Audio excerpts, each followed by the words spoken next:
80 well-furnished classroom blocks. This is what $1.2 billion can build for pupils seeking a better education and to eradicate schools under trees. Nevertheless, this amount is what Ghana freely gives away annually to multinational companies operating in the country in tax incentives.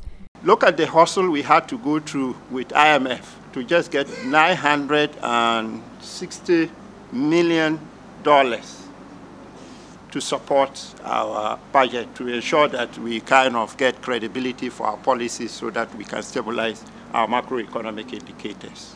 Why not then look at how we can close in on some of these tax incentives that we give? Why then don't we look at how we can address issues around, blocking the loopholes of repatriating this profit? Ghana's quest to remain an attractive investment destination has led to the nation losing billions of dollars. In the past few months, Ghana has called to the International Monetary Fund, IMF, for a bailout of $940 million to help turn its financial fortunes around. This, experts say, is less than the amount the nation could amass for itself should Ghana review or cut down on its tax incentives to companies.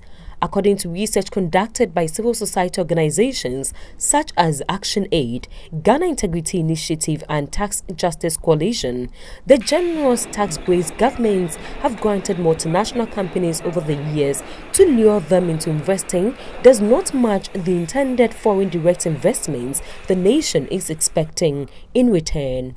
They maintain the nation would be better off without such tax breaks. I believe that we can still get the multinationals to come and invest in this country. Because if you have everything right, if you have reliable power supply, if you have reliable water supply, if you have adequate security, the people know that when they come, they have the peace of mind to do the things that they want. They will still get their profit. Because you see, tax is not levied on the total, on your what you bring in. It's levied on profit. You give somebody tax exemption for 10 years.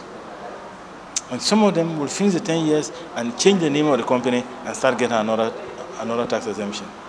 So apart from the fact that we can change the quality of the tax exemption we give, we also need to monitor how they are being used. Organizations make use of the holidays, and at the time that you want them to really pay the correct taxes, they tell you they have sold the organizations.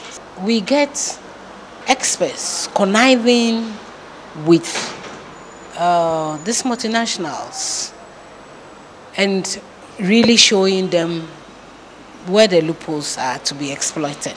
The benefit that we are supposed to get from that in terms of job creation, in terms of investing in this country long term so that we also build our capital base or our technical abilities is also something we need to get. So we are not getting this, and we are always giving money out as having foreign direct investment, and yet we are not getting the benefit. Then we have to sit up and review the figures.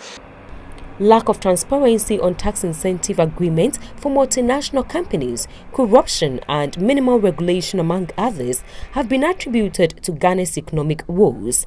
Sometimes we give tax incentives for employment.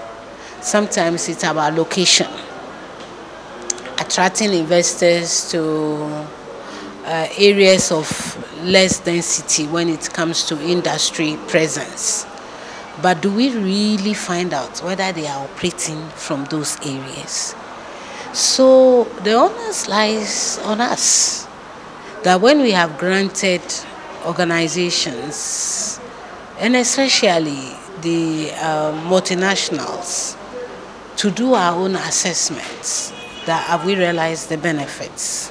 Government is on a different level from that of the citizens. So when they are signing these agreements, it may not occur to them that there are certain clauses in the agreement that may not augur well for the interests of this country. But when you make it public, we can see and maybe draw the attention of government to some of these things.